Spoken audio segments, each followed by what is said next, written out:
Hi guys, welcome to full stack winter training program. आज हम लोग पीएचपी में आगे प्रोसीड करेंगे और आज जो हम टॉपिक्स पढ़ने वाले उसको मैं नोट डाउन कर रहा हूँ। आज हमारा पीएचपी में डे 4 है। सो मैं डे 4 डॉट पीएचपी का एक फाइल बना रहा हूँ और हम उसी फाइल फोल्डर पे काम कर रहे हैं जो आपको मैंने जैम्प फोल्डर के अंदर, जो htdocs फोल्डर होता है उसके अंदर जो फोल्डर एक बनवाया था ट्रेनिंग करके, उसके अंदर हमने रखा है। ठीक है, आई होप आपको मेरा स्क्रीन विजुअल होगा। सो यहाँ पे मैं आपको सारे पहले लिस्ट आउट कर रहा हूँ।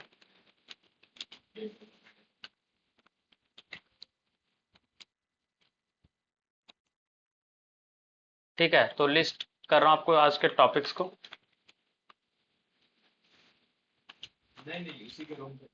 ठीक है, तो इसमें आपको मिल जाएगा फर्स्ट, पहले पीएचपी से आप इनिशियलाइज करते हो जब भी आपको पीएचपी के कोड लिखने होते हैं। तो question angle bracket start question mark PHP and then you close it with question mark and then angle bracket. ठीक है, तो यहाँ पे मैं आपको डाल रहा हूँ कि क्या क्या आप सीखोगे आज। तो फर्स्ट चीज है जो आपको आज सीखना है वो है वेब कॉन्सेप्ट्स।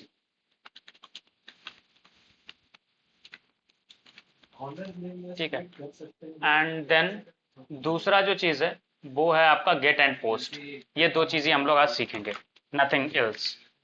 ठीक है, ये दो आज हमारा टारगेट है। चलो, सो स्टार्ट करते हैं। और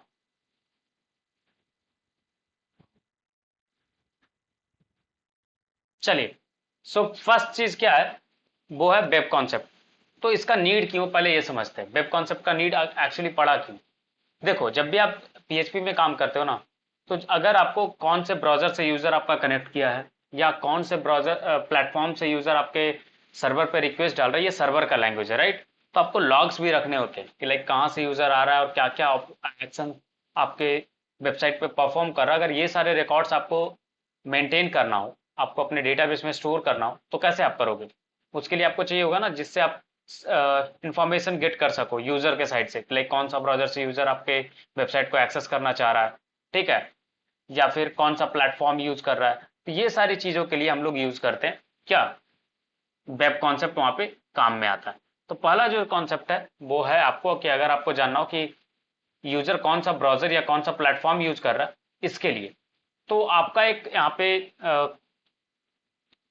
ऑप्शन मिलता है जिससे आप जान सकते हो ये सारी चीजें। वो ये है यू एजेंट बोल करके मैं एक वेरिएबल बना रहा हूँ। और आपको अगर जानना होगा कि कहाँ से यूजर ने कनेक्ट करा है, तो आप इस तरीके से रखोगे अंडरस्कोर सर्वर। ये सारे जो वेरिएबल नेम है ना, जो इस तरीके का वेरिएबल नेम आपको दिखेगा डॉलर के बाद अंडरस्कोर, ये आपका पीएचपी का बाय डिफॉल्ट डिफाइंड वेरिएबल्स है। ये इन्वायरमेंट वेरिएबल इसको बोलते हैं। ठीक है, ये इन्वायरमेंट वेरिएबल है जो पीएचपी ने बनाया है। लाइक ये कुछ देर के लिए एक्टिवेट होता है, जब भी आपका सर्वर रनिंग होता है ना, तभी तक के लिए एक्टिवेट होता है और यूजर टू यूजर ये वैरी करेगा। समझ रहे हो। तो जैसे जैसे रिक्वेस्ट जाएगा उसके अकॉर्डिंग ये ऑपरेट करता है। अब अगर आप इस पे सर्वर पे ये पूछते हो HTTP यूजर एजेंट, इसमें ही आपका सारा वैल्यूज स्टोर्ड होता है आपका ब्राउजर से रिलेटेड। ठीक है, ये इस तरीके से हमने करा। एंड देन अगर आप करोगे इको डॉलर यू एजेंट, तो आपको वो सारे रिकॉर्ड्स मिल जाएंगे जो आपका इस पर्टिकुलर वेरिएबल में है। ठीक है, सर्वर वाले वेरिएबल पे से ये वाला पार्ट को हमने फेच करा। ठीक है, चलिए, अब इसको अगर मुझे समझना हो, देखना हो कि कहाँ पे क्या है चीजें लोड, तो हमने जैम्प स्टार्ट करके रखा, आप भी स्टार्ट कर लेना। देन आप डालना लोकल हॉस्ट और जो भी अपने htdocs के अंदर फोल्डर बनाया उस फोल्डर का name and then day3.php, sorry day4 not day3। ठीक है, तो अब मैं जूम करके आपको दिखा रहा हूं, आपको दिख जाएगा कि क्या इंफॉर्मेशन आपको मिला है, राइट। मैं विंडोज यूज कर रहा हूं 10.0, विंडोज 64 ये मेरा है। और ये x64 बता रहा है कि कौन सा चीज मैं यूज कर रहा हूँ। मोजिला 5.0 करके बता रहा है एप्पल वेबकिट यूज हो रहा है। साथ ही साथ मैं जो ब्राउजर से जुड़ा हुआ हूँ वो ब्राउजर का नेम क्या है, क्रोम, राइट। और क्रोम का कौन सा ब्राउजर का वर्जन क्या है, ये वाला वर्जन मैं यूज कर रहा हूँ। आप जो भी यूज कर रहे होगे आपके अकॉर्डिंग ये रिजल्ट आएंगे। तो आपका अगर ऑपरेटिंग सिस्टम वैरी कर रहा होगा या फिर आपका ब्राउजर वैरी करेगा, इनफैक्ट मैं आपको ब्राउजर वैरी करके ही दिखाता हूँ रिजल्ट्स, देखना आप रिजल्ट्स वैरी करेंगे। ये एक्चुअली आपको वो चीजें डिटेल्स देता है कि किससे यूजर आपके वेबसाइट पे जुड़ा है। सपोज कोई यूजर माइक्रोसॉफ्ट एज से जुड़ता है आपके वेबसाइट पे, तो इसी तरीके से कुछ रिक्वेस्ट करेगा। अब आप देखना कि यहाँ पे आपका चेंजेस दिखेगा और लास्ट में आपको बता देगा एज यूज हो रहा है, और एज क्या है, ये वर्जन आपका एज का यूज हो रहा है। ठीक है,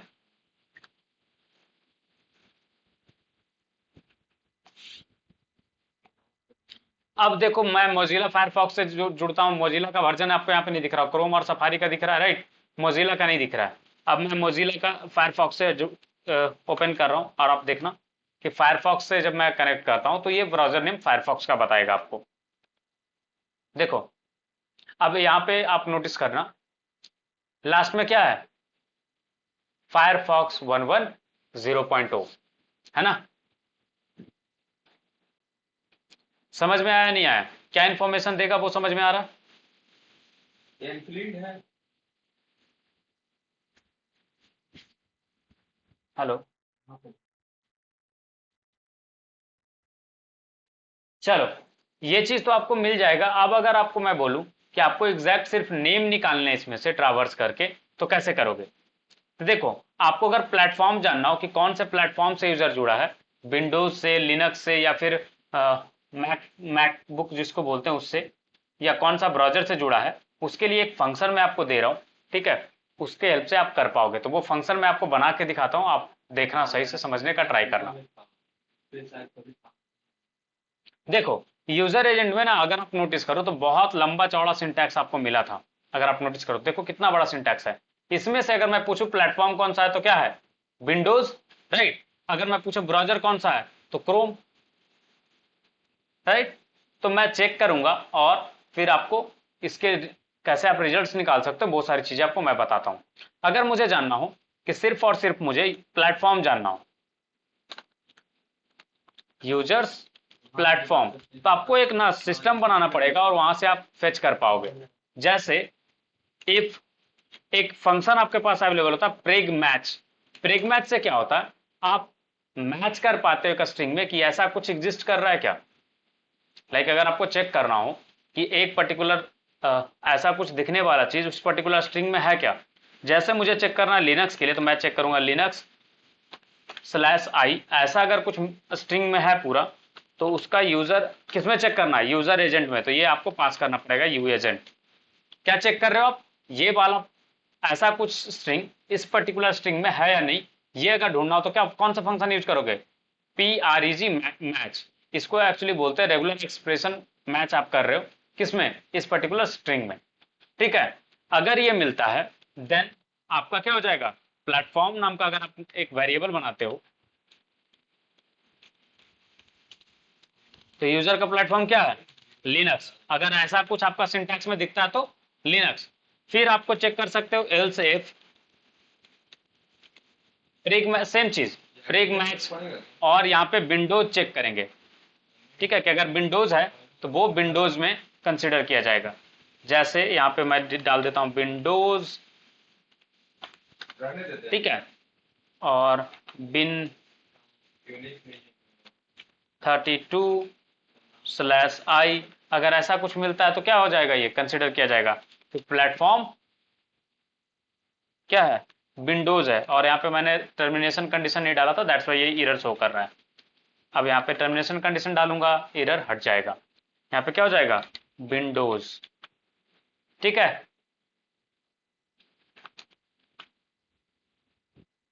सॉरी, एल्स इफ जो मैंने यूज करा है ये एक साथ होता है, ना कि अलग अलग होता है। एल्स इफ इस तरीके से, ठीक है। एल्स इफ प्रेग मैच करा हमने, और इसमें रेग्रेशन मैच में यूजर एजेंट पे ढूंढा और चीजें चेक करा। लास्ट में क्या हो जाएगा, फिर से एल्स इफ, और आप चेक कर रहे हैं मैकबुक के लिए। तो मैकबुक के लिए जो कहानी होगा वो होगा PREG मैच, और आपका हो जाएगा slash Macintosh slash sorry colon Mac OS X/i। इस तरीके का चीज अगर आता है, देखो ये चीज ना आपका मल्टीपल अगर होता है, जैसे विंडोज 11 अभी आ चुका है, तो विंडोज 11 के लिए वैरी करेगा, तो उस तरीके से आपको चीजें ऐड करनी पड़ेगी।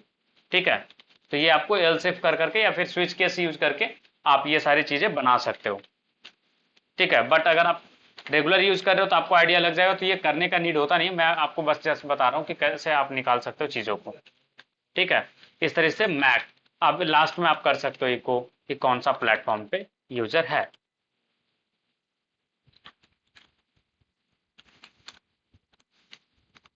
ठीक है, तो हमने प्लेटफॉर्म करके बनाया वेरिएबल, उसमें सारा कुछ रखा हूं। अब मैं एग्जीक्यूट करके दिखाता हूं कि क्या बताता है। प्लेटफॉर्म हमारा क्या है, विंडोज, राइट।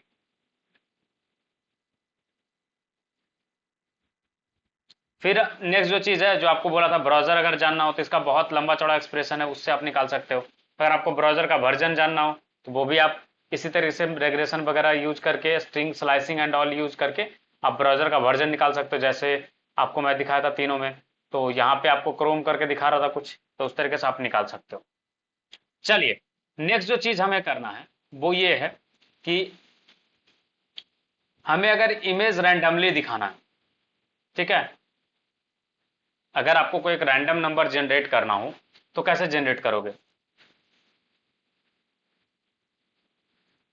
अगर हमें कोई रैंडम नंबर जनरेट करना हो तो कैसे करेंगे, रैंडम नंबर जनरेशन।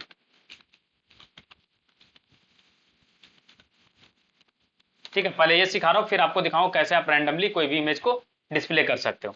देखो, इसमें एक फंक्शन होता है एस रैंड करके, ठीक है, जिसमें आप डालते हो क्या, एक इंटीजर वैल्यू डालोगे, ठीक है, और उससे आपका चीजें बन निकल करके आएंगी नंबर।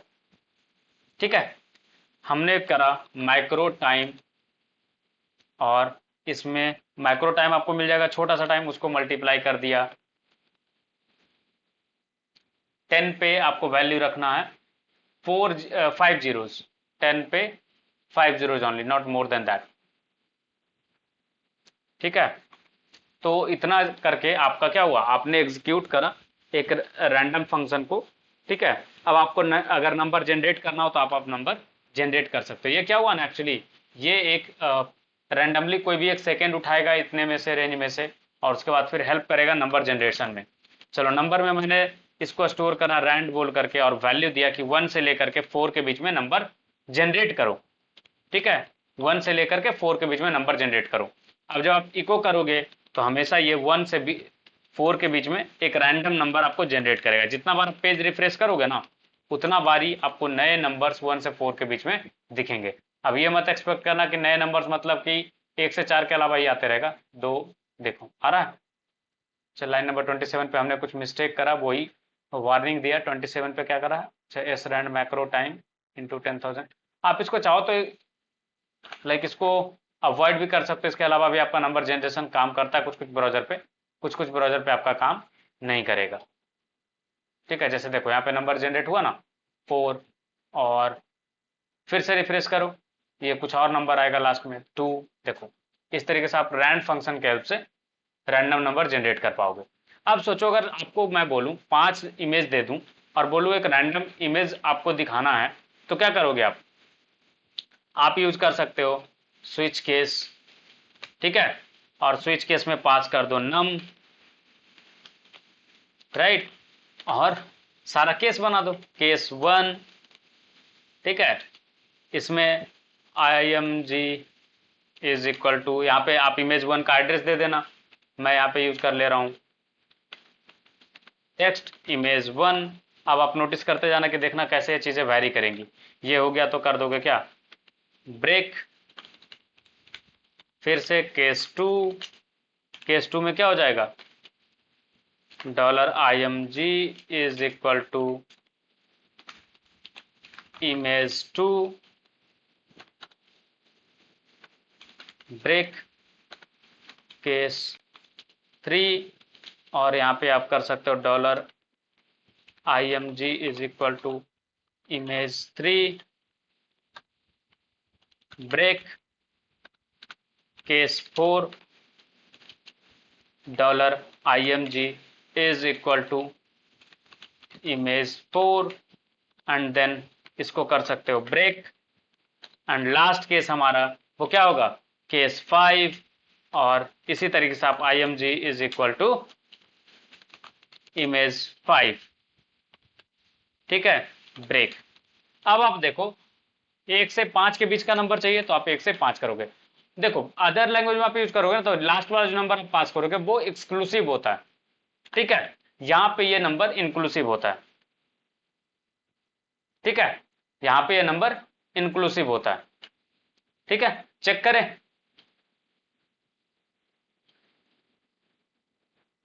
चलिए अब लास्ट में क्या कर देंगे, इको img, ठीक है, एक रैंडम नंबर हम लोग जनरेट करेंगे और उसको चेक करेंगे।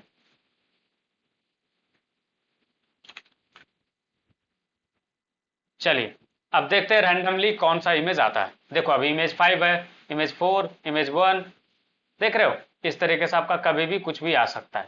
तो इस तरीके से आपका रैंडम वाला पार्ट यूज होता है। यहां तक में कुछ कंफ्यूजन है तो बताओ।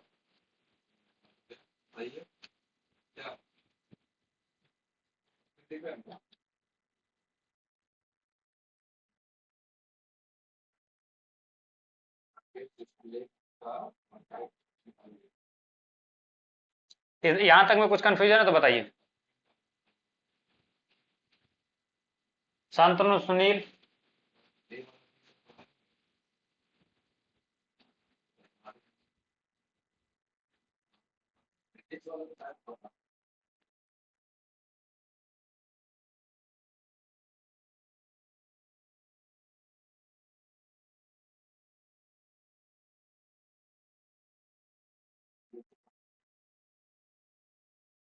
चलो आगे बढ़ते हैं और एक चीज आपको सिखाते हैं, नया चीज, वो ये है कि आप पीएचपी में कैसे आप ब्राउजर के रिडायरेक्ट कर सकते हो। लाइक आपको अगर किसी दूसरे पेज पे ले जाना हो, एचटीएमएल तो आप एंकर टैग यूज करते थे, राइट। सोचो ना, आप लॉगिन सिस्टम देखे हो, जब भी किसी वेबसाइट पे आप लॉगिन करने जाते हो तो आप जब यूजर इनपुट डालता है, अपना ईमेल डालता है, पासवर्ड डालता है और दोनों सही हो जाता है तो कहाँ दूसरे पेज पे रिडायरेक्ट करता है। तो वो रिडायरेक्शन आप कैसे कर सकते हो, ठीक है, ब्राउजर रिडायरेक्शन, ये चीज मैं सिखा रहा हूं, ठीक है। तो ब्राउजर रिडायरेक्शन कैसे होता है, तो इसमें एक फाइल फंक्शन है हेडर बोल के, ठीक है, और हेडर में आप क्या पास करते हो, स्ट्रिंग वैल्यू कि कहां लेकर के जाना है, ठीक है, कहां लेकर के जाना है। तो अगर आप यूज करोगे यहां पे लोकेशन, और अगर मुझे चाहिए कि ये पेज https www.hsrsolutions.co.in पे लेके जाए, तो क्या होगा, जैसे ही आपका पेज आएगा ना, देखोगे कि यहाँ पे पेज जैसे ही रिफ्रेश करोगे ये आपको लेके चला जाएगा। अच्छा, you don't have permission to access this resource, अच्छा कुछ एरर आया, जस्ट एक second, just give me a second. हमने टर्मिनेशन वाला कंडीशन नहीं डाला था।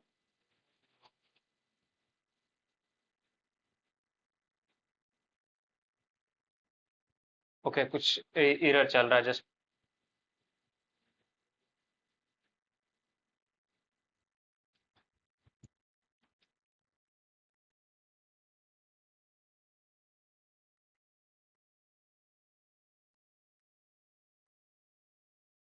देखो हेडर फंक्शन में ना लाइक प्रॉब्लम कुछ हो रहा है, मैं देखता हूँ एक सेकेंड। इसमें 3 पैरामीटर आपको देने होते हैं, पहला हेडर कहाँ पे भेजना है, दूसरा हो जाता है आपका रिप्लेस, ये ऑप्शनल होता है, लाइक रिप्लेस करना है या नहीं करना है, ठीक है। जैसे अभी फिलहाल के लिए क्या करते हैं अपन कि rather than moving from a particular website, हम लोग, अच्छा सॉरी, गलती ये था कि हमने क्योटेशन मार्क यूज कर लिया था, लोकेशन, इसके बाद आपको डायरेक्टली लिखना था https www.hsrsolutions.co.in, और हमने क्या करा था, इसको सिंगल क्योटेशन में डाल दिया था, गड़बड़ वो था, वैसे अलाउड नहीं होता है, ठीक है। तो जब आप इस तरीके से डालोगे तो आपका ये काम करेगा। अच्छा यहाँ पे देखो, अगर आप नोटिस कर पा रहे होगे तो ये आ चुका है, एक्चुअली यूआरएल में ऊपर आया है। एक चीज और अपने को पास करना है, वो है पैरामीटर रिप्लेस का। रिप्लेस पैरामीटर, ये क्या हुआ ना कि आपका रिलेटिव यूआरएल बन गया है, तो आप रिप्लेस पैरामीटर अगर पास करोगे, replace is equal to true, तो क्या होगा, ये पूरे को रिप्लेस करेगा यूआरएल को, रादर देन कि स्लैश में ऐड होने का। ठीक है, तो स्लैश में ऐड होने के बजाय ये क्या करेगा, ट्रेनिंग स्लैश डे 4.php, और आप देखो ये आपको HSR सोल्यूशन पे लेके चला जाएगा। ठीक है, रिप्लेस बाय डिफॉल्ट फॉल्स होता है, तो क्या होता है कि आपको अगर एक पेज से दूसरा पेज पे जाना है, जैसे एग्जांपल के लिए मैं इसी के जस्ट नीचे इस हेडर को क्लोज कर रहा हूं और इसके नीचे आकर के एक हेडर फंक्शन बना रहा हूं और जस्ट पास कर रहा हूं लोकेशन, और इसमें यूज कर रहा हूं कि ये लेकर के जाए day3.php पे। ठीक है, अब देखना आप कि ये day3.php पे लेकर के चला जाएगा। ट्रेनिंग स्लैश day4.php पे मैं जा रहा हूं, लेकिन आप नोटिस करना ये कल का कोड आपको दिखेगा आउटपुट में, देखो। और ये इतना जल्दी हो गया कि आपको पता नहीं चला कि day3 पे रिडायरेक्ट हुआ या डायरेक्टली आ गया। यस, इंस्टाग्राम को भी ओपन कर सकते हो, आपकी मर्जी, क्यों नहीं यूज ओपन कर सकते। क्या करना होगा आपको, सेम चीज आप यूज करोगे https सॉरी हेडर लोकेशन, और लोकेशन में पास करोगे https instagram.com, और रिप्लेस में पास करोगे ट्रू। ठीक है, अब रिप्लेस में पास करा ट्रू। अब देखना पेज जैसे ही मैं रिफ्रेश करूंगा day4.php को, तो आपको इंस्टाग्राम पे लेकर के चला जाएगा। देखो आ गया लेकर के।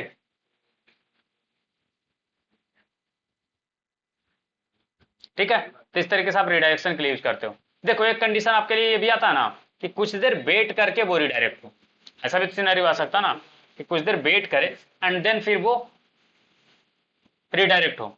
वो कैसे करेंगे,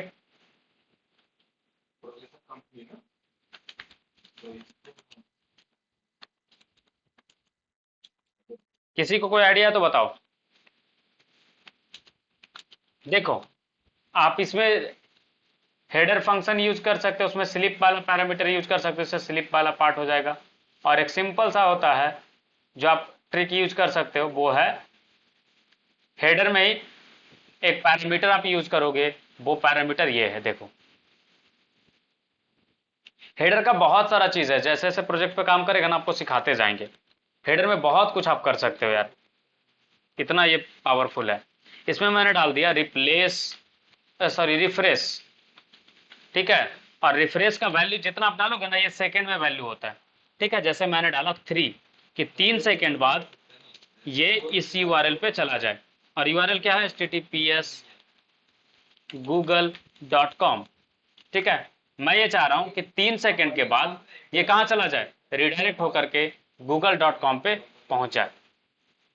एजेंडा क्या अपना कि ये वाला कोड जो है वो क्या करेगा, 3 सेकंड के बाद आपका यूआरएल पे चला जाएगा। और सेम चीज यहाँ पे रिप्लेस वाला पार्ट पास कर देना ट्रू, अदरवाइज नहीं तो क्या होगा कि आपका जो लोकल हॉस्ट वाला यूआरएल है उसमें एज ए रिलेटिव यूआरएल जाएगा और पेज नहीं लोड होगा, तो हम लोग फिर से परेशान होंगे।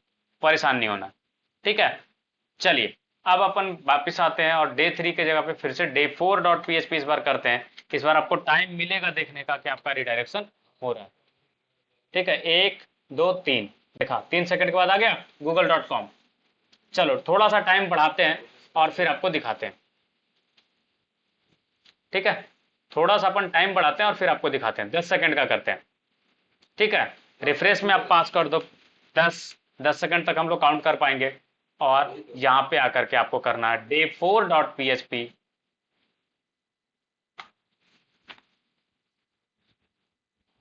और वेट करो 1 2 3 4 5 6 7 8 9 10। देखो अब ये रिप्लेस होगा, हो गया रिफ्रेश, और कौन सा यूआरएल पे आ गया, google.com पे। तो आप इस तरीके से टाइमर के साथ कर सकते हो। क्लियर है, ऐसा ही कुछ होता है कि नहीं होता आपके साथ, जब आप लॉगिन करने जाते हो तो आपको बताता है योर क्रेडेंशियल इज करेक्ट, फिर आपको उस पेज पे कुछ सेकंड के लिए रखता है, फिर आपको आपके डैशबोर्ड या जो भी लैंडिंग पेज होता है वहां पे भेज देता है। ऐसा ही कुछ ऑब्जर्व किया या नहीं किया हो।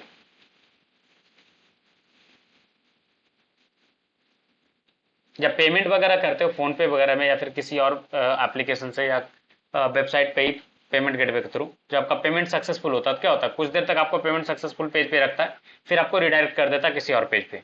या फिर आप किसी ई कॉमर्स प्लेटफॉर्म पे ऑर्डर करते हो, जब आपका ऑर्डर सक्सेसफुल प्लेस हो जाता है तो यही चीज होता है ना, कुछ देर तक आपको दिखाता है योर ऑर्डर प्लेस सक्सेसफुली, कुछ देर आप उस पेज पे वेट कराता है आपको, एंड देन फिर आपको रिडायरेक्ट करके किसी और जगह लेके चला जाता है। होता है या नहीं होता है, जो बताओ शांतनु।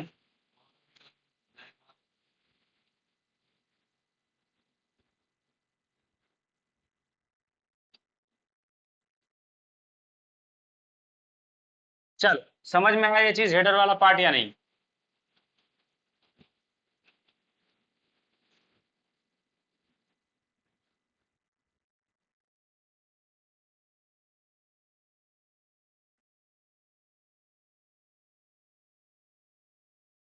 अब आपको सिखाते हैं लाइक फॉर्म कैसे सबमिट होता है और बैकएंड से आप कैसे पीएचपी के थ्रू फॉर्म के डेटा को रीड कर पाते हो। ठीक है, अब आपको दिखाते हैं एचटीएमएल से कैसे फॉर्म रहता है एचटीएमएल में, और फॉर्म सबमिशन होने के बाद आप देख पाते हो। तो उसके लिए क्या करना होगा, अपने को एक एचटीएमएल फाइल बनाना होगा। तो हम क्या करते हैं, day4.php में ही ये जब इंड हो रहा है इसके नीचे अपन एचटीएमएल का फाइल स्टार्ट करते हैं, HTML5। ठीक है, और इसी में पीएचपी में आप एचटीएमएल लिख सकते हो, ऐसा कोई प्रॉब्लम नहीं है। यहाँ पे हम लोग कर देते हैं PHP day04। ठीक है, इस तरीके से हमने रखा और एक नॉर्मल सा फॉर्म बनाते हैं, फॉर्म एलिमेंट फॉर्म लिया और एक्शन में कुछ नहीं, ब्लैंक रखना। ठीक है, एक्शन ब्लैंक रखना। मेथड जो है, दो तरीके का मेथड होता है। ठीक है, दो तरीके का मेथड होता है, एक होता है गेट, दूसरा होता है पोस्ट। लेकिन जनरली जो डेटा आपको यूज करना चाहिए फॉर्म सबमिशन में वो यूज करना चाहिए पोस्ट मेथड। चलो पोस्ट मेथड पहले आपको सिखाते हैं, फिर आपको गेट मेथड सिखाएंगे। ठीक है, फॉर्म में हमने रखा एक्शन ब्लैंक, मेथड पोस्ट। दो इनपुट फील्ड बनाते हैं, एक रखते हैं अपन ईमेल। ठीक है, और इसको कर दो रिक्वायर्ड br टैग। फिर एक इनपुट लेते हैं अपन और इसका टाइप हो जाएगा पासवर्ड।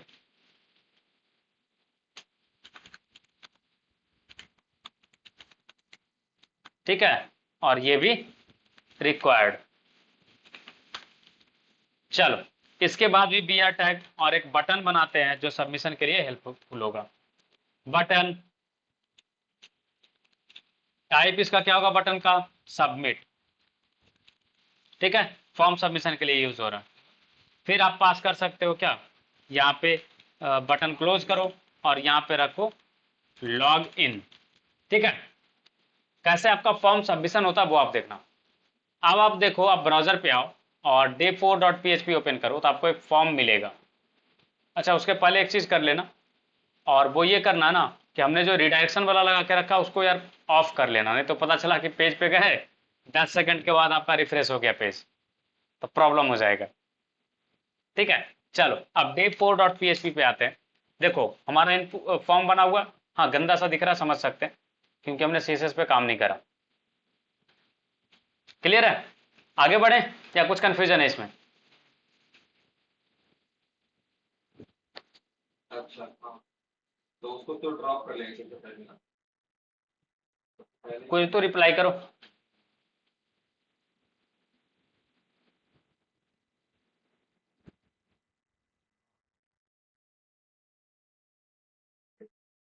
चलो ठीक है, देखो अभी आप सबमिट करोगे ना तो इसका कुछ भी नहीं होगा। जैसे मैं यूज लिख रहा हूँ abc@example.com और यहाँ पे डाल रहा हूँ मैं पासवर्ड में 12345678 9। लॉगिन पे क्लिक किया, देखो रिफ्रेश हो गया, कहीं कुछ हुआ नहीं। राइट, अब यही चीज हमें लाइक रीड करना हो पीएचपी के थ्रू कि like pH form submission submission होगा उसके बाद रीड कैसे करेंगे, तो देखो कैसे रीड करते हैं। सबसे पहला चीज, फॉर्म में अगर याद हो आपको तो एक एट्रीब्यूट बताया था आपको नेम बोल करके। नेम इसका डिफाइन करो लॉगिन। क्या डिफाइन करना है name, login. Input type email का भी नेम डालो और इसका नेम रखो ईमेल। देखो याद करो, अगर आपको तो ये सब एट्रीब्यूट आपको पढ़ाए थे। आपको सिखाया गया था नहीं सिखाया गया था? इसका रीजन ये था कि आपको बैकएंड पे जब भी ऑपरेशन करना होता तो ये सारे पैरामीटर्स यूज में आते। ठीक है, अब आप रीड कैसे करोगे? कैसे आपको पता चलेगा कि फॉर्म सबमिट हुआ? पीएचपी से आप कैसे पहचानोगे? तो एक फंक्शन आपको मिलता है इज सेट करके। क्या मिलता है? Is set. जिससे ये पता चलता है कि जैसे ही कोई नया एक्शन परफॉर्म होगा ना सर्वर के लिए, तो वो इसी से आप चेक कर पाओ कि ये चीज सेट हुआ है क्या। इज सेट में क्या होता है एक्चुअली, कि लाइक एक वेरिएबल कोई है वो डिक्लेयर हुआ या नहीं हुआ। अगर उसमें नल वैल्यू के अलावा कुछ वैल्यू है तभी ये चीज ट्रू देगा, अदरवाइज फॉल्स होगा। ठीक है, तो हम ये इसलिए कर रहे हैं ताकि हमारा जो प्रोसेसिंग है वो प्रोसेसिंग बचे। अब सोचो ना, कोई ब्लॉक ऑफ कोड जिसका यूज नहीं, वो बार बार रन होता रहे, इसका कोई फायदा है क्या? जब भी पेज रिफ्रेश होगा अगर डायरेक्टली लिख दोगे तो वो कोड एग्जीक्यूट होता रहेगा बार बार, तो उसका कोई सेंस नहीं बनता। तो हम चेक करेंगे कि जो लॉगिन नाम का जो फॉर्म है वो सबमिट हुआ है क्या। समझ रहे हो? लॉगिन नाम का फॉर्म सबमिट हुआ या नहीं हुआ है?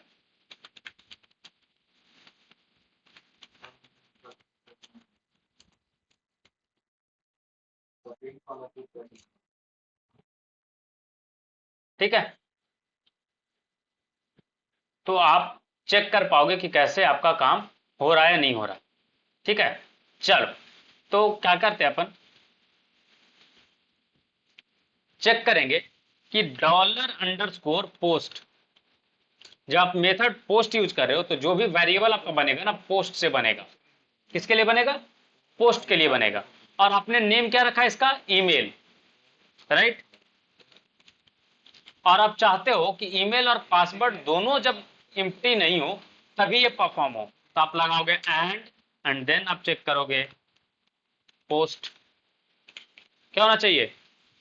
पासवर्ड। अगर ये दोनों सेट हुआ है तभी ऑपरेशन हो, अदरवाइज ऑपरेशन नहीं हो। क्लियर है या इसमें कुछ कंफ्यूजन है?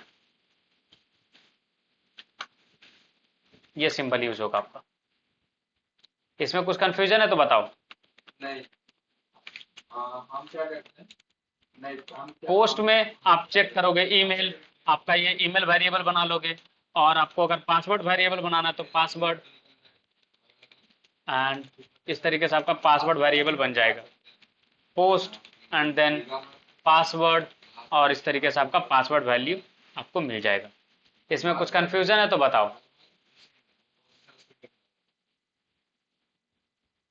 वो मेरा इसमें बैठा इसमें कुछ कंफ्यूजन है तो बताओ। है। सब कुछ है कि हेलो, कोई तो कुछ बोलो।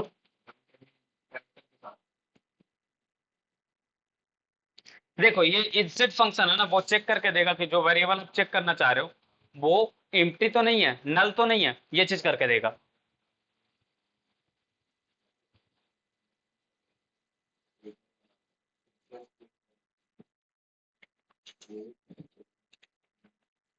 देखो क्या करा हमने, जब भी आपका फॉर्म सबमिशन पोस्ट से होता है ना तो ये इस वेरिएबल में जाके स्टोर होता है। जैसे सर्वर का सारा इंफॉर्मेशन ये आपका सर्वर वेरिएबल के अंदर स्टोर होता है, उसी तरीके से आपका जितना भी पोस्ट का जो डेटा है वो आपका पोस्ट वेरिएबल के अंदर जाके स्टोर होता है।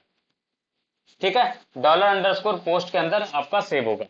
जब आपको इससे डेटा गैदर करना होगा, फिर डेटा जो गया तो आपको बताया था अगर याद हो तो, जब इनपुट फील्ड पढ़ा था तो, कि आपका जो डेटा पास होता है बैकएंड को आपका इस नेम से पास होता है। तो आपका जो वेरिएबल नेम बना इस पर्टिकुलर इनपुट फील्ड के लिए वो क्या बना?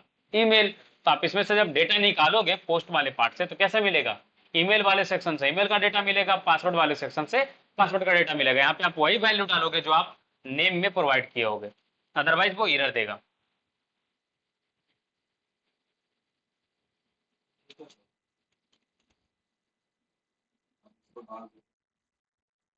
इसमें कुछ कंफ्यूजन है तो बताओ।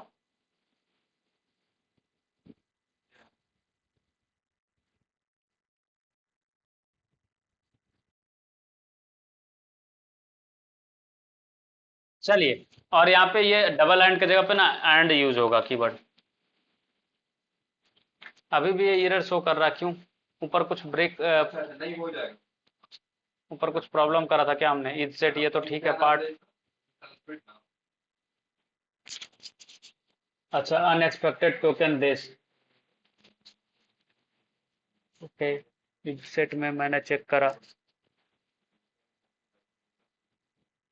देखो इसको रख लो इफ, और ये हो जाएगा इज सेट दिस, तो ये हो जाएगा if this one is true, ये ट्रू और फॉल्स रिटर्न करेगा। इफ में चेक करा हमने is set dollar underscore post, ये वाला चीज, एंड देन इसको भी एक ब्रैकेट में रख लो, इसको भी एक अलग ब्रैकेट में रख लो। ये क्यों एरर दे रहा है अनएक्सपेक्टेड समथिंग करके, स्विच केस हमारा सही से इंड हुआ था, ठीक है। ये कमेंटेड है if it set dollar underscore post email and dollar underscore post password, ठीक है, चेक कर रहे हैं, एंड देन ईमेल और पासवर्ड आएगा और वो चीज हम लोग इको करेंगे, ठीक तो है। यहाँ से रीड करने के बाद हमें करना है इको डॉलर ईमेल, इसी में कर दो डॉट बी आर, ठीक है, ताकि न्यू लाइन से स्टार्ट हो जाए आपका value, and then echo dollar password. इससे क्या होगा कि जो भी आपका सबमिशन हुआ उसके बाद आप रीड किए और ईमेल और पासवर्ड जो भी सबमिट किया गया था उसको आपने प्रिंट करा। अच्छा, can not use is set on the result of an expression, you can use null equal to expression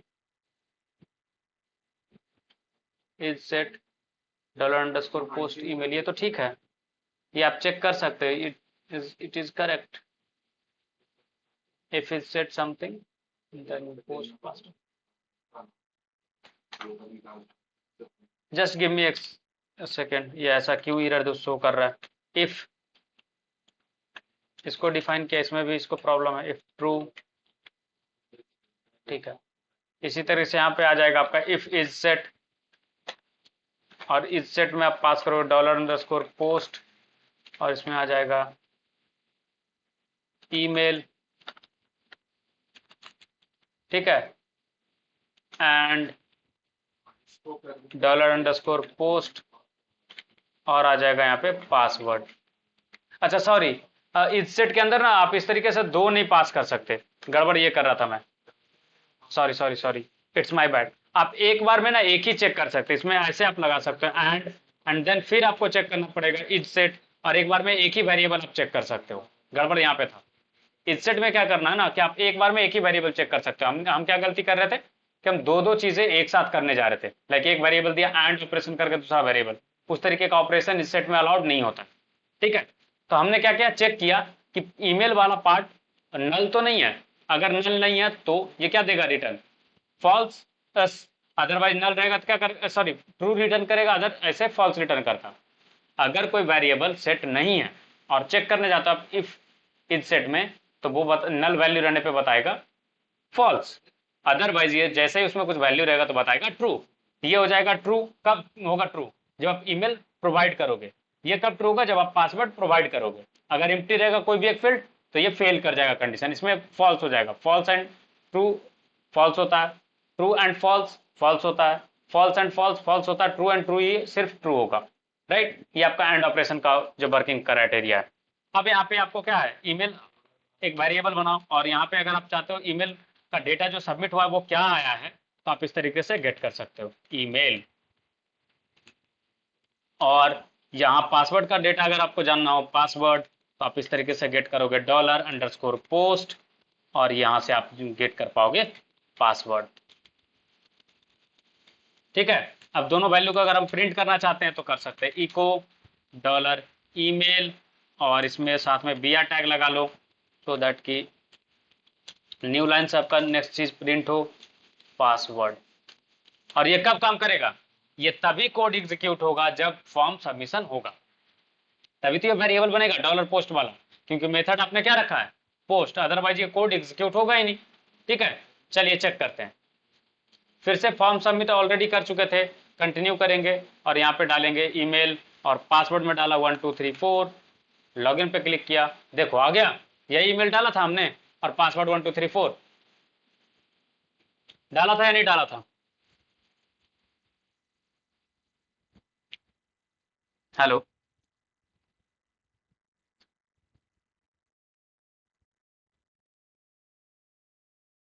तो ये तो हो गया कि आप सेम पेज पे ऑपरेशन कर रहे हो, तो ठीक है। यहाँ क्या हुआ, हमने सेम पेज पे ऑपरेशन करा तब।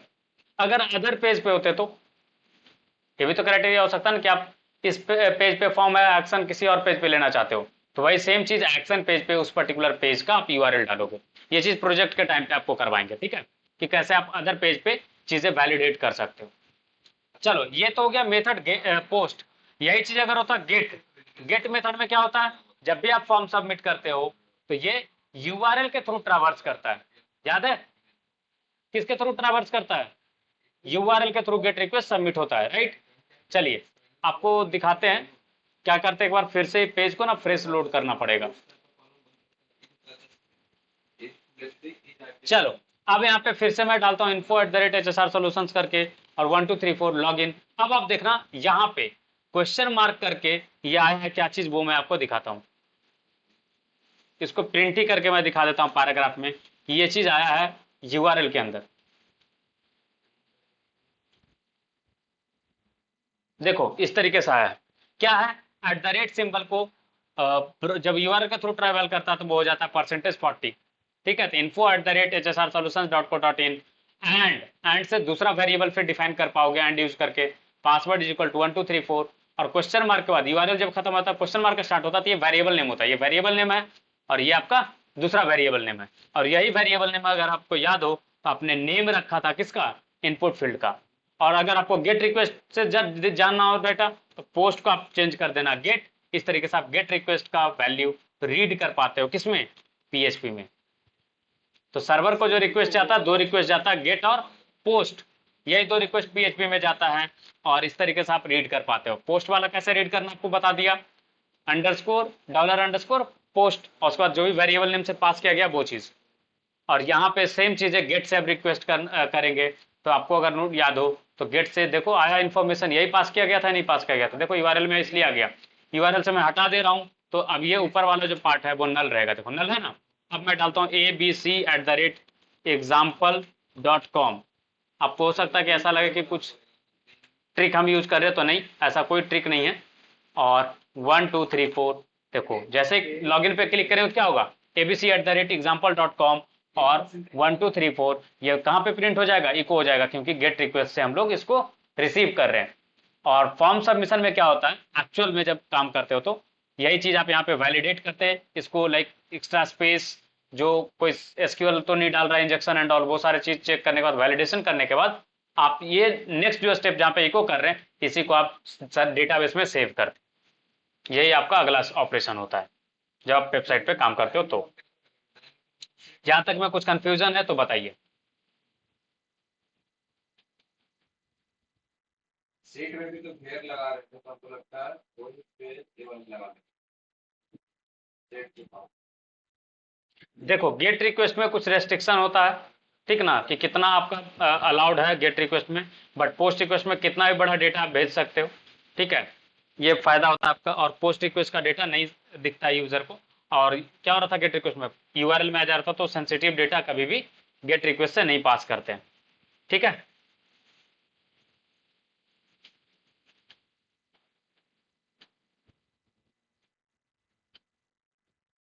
चलो दो चीजें छूटा है इसमें, डॉलर रिक्वेस्ट और ये चीज क्या बोलते हैं, कुकीज वाला पार्ट। तो कुकीज वाला पार्ट आपको बाद में सिखाएंगे, ठीक है ना। इसी में आप क्या कर सकते हो ना कि आपको अगर गेट और पोस्ट अगर मेथड नहीं पता हो, आप डायरेक्टली इसको रिप्लेस करते हो किससे, रिक्वेस्ट से। रिक्वेस्ट में क्या होता है, तीनों चीज ये रीड करता है, ठीक है।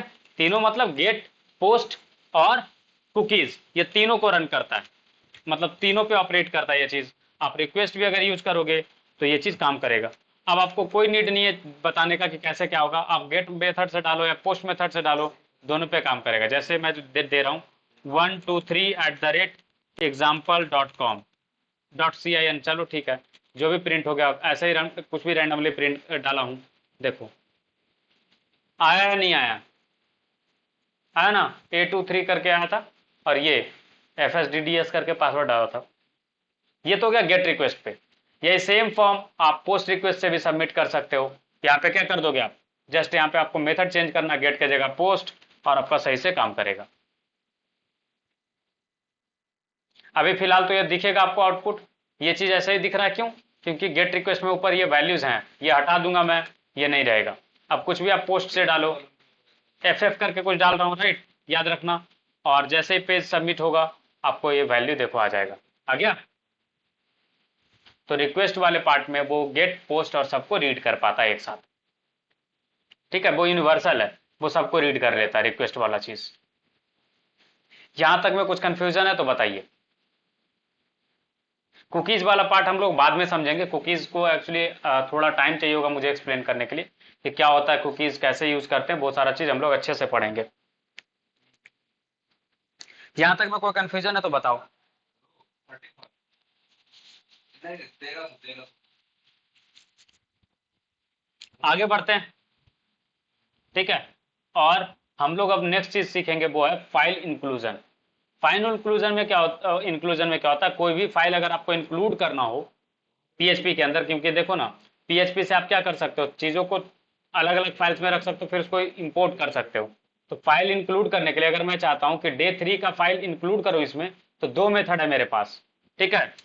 पहला मेथड है इंक्लूड, दूसरा मेथड है रिक्वायर, ठीक है। ये दो मेथड है, दोनों का अपना अपना अलग अलग क्राइटेरिया है। देखो क्या होता है ना, इंक्लूड से जब आप डालते हो तो ये फंक्शन जस्ट कॉपी करेगा आपका फाइल का डेटा और यहाँ पे लाके पेस्ट कर देगा।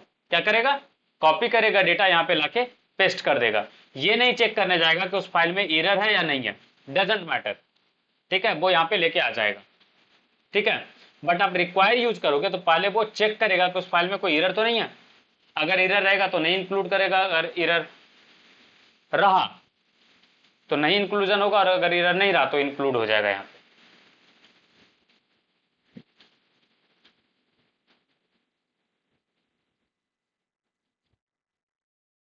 ठीक है, अगर जिस पेज को आप इंक्लूड कर रहे हो अगर उसको लोड करने में कोई प्रॉब्लम होगा ना, तो वो लोड नहीं करेगा। जैसे आपको दिखाता हूँ एग्जांपल के लिए, इंक्लूड आप कर सकते हो day3.php, ठीक है।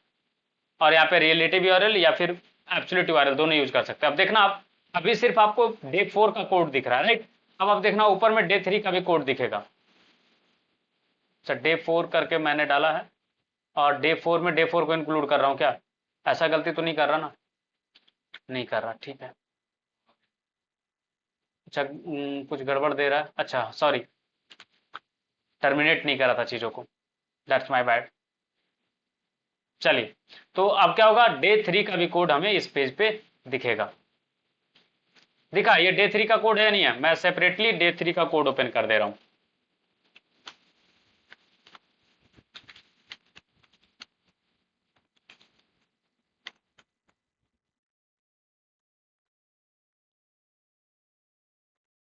देखो ये यहां तक day 3 का कोड है। देखो पहले day 3 का कोड खत्म हुआ होगा, उसके बाद ही .com के बाद विंडोज वाला पार्ट याद है, विंडोज से इस पेज का पार्ट था, विंडोज फिर रैंडम इमेज जो जनरेट कर थे वो, ये सारा day 4 का कोड है। इस तरीके से आप इंक्लूड कर सकते हो। अब आपको एक चीज दिखाता हूँ, रिक्वायर और इसमें अंतर। अभी तक day 3 वाले कोड में कोई एरर नहीं है, ठीक है। अभी मैं एक एरर क्रिएट करता हूं, मैं इसको हटा दे रहा हूं, एरर क्रिएट हो गया। देखो यहां से एरर क्रिएट हो गया। अब मैं इसको इंक्लूड वाला कोड को कमेंट कर रहा हूं और रिक्वायर से इसको इंक्लूड करने का ट्राई करता हूं। अब देखना क्या होगा,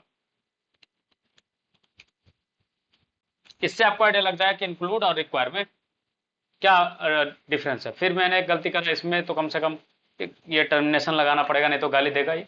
चलो day 4 का कोड सही है, day 3 वाले में एरर है। देखो कंटिन्यू कर रहा हूं, क्या बताया, पेज एरर में चला गया, लाइन नंबर 58 पे बोल रहा है एरर है day 3.php में। हो कहां पे आप day 4.php पे, एरर किसका बता रहा है, day 3.php का। तो इस तरीके से आपका पेज फेल कर जाता है। और यहां पे देखो फेल कर रहा है, बट अगर यही चीज करता है इंक्लूड, तो आपका नीचे का कोड काम करता है।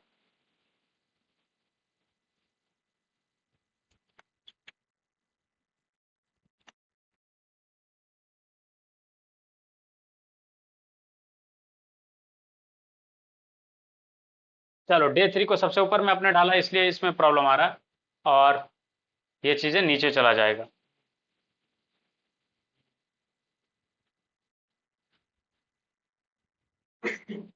नया बना देते हैं।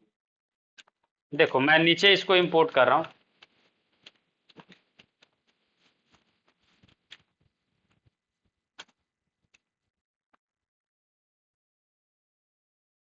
और आपका जो आउटपुट है वो इस तरीके का आएगा।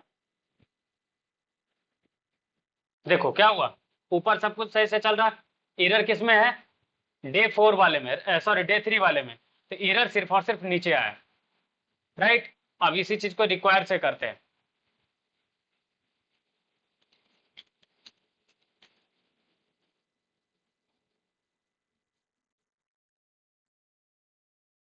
ठीक है, तो ये प्रॉब्लम आपको आएगा, क्लियर है।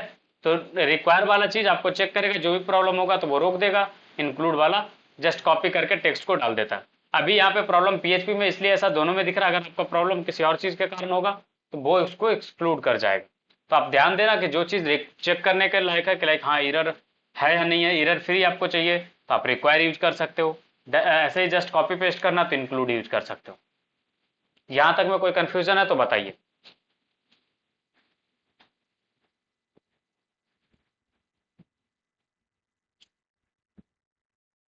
आई होप आज के लिए इतना काफ़ी है। अब हम लोग कल कंटिन्यू करेंगे और हम लोग फाइल इनपुट आउटपुट से स्टार्ट करेंगे, ठीक है। कैसे हम पीएचपी में नया फाइल क्रिएट कर पाते हैं पीएचपी के हेल्प से, और फाइल को रीड कर सकते हैं, कैसे उसमें राइट कर सकते हैं, ये सारी चीज़ें सीखेंगे। So thank you guys, thank you for joining. XAMPP को कनेक्ट करने के लिए मैंने फर्स्ट सेशन में बताया था आपको, रिकॉर्डेड वीडियो देख लेना प्लीज़।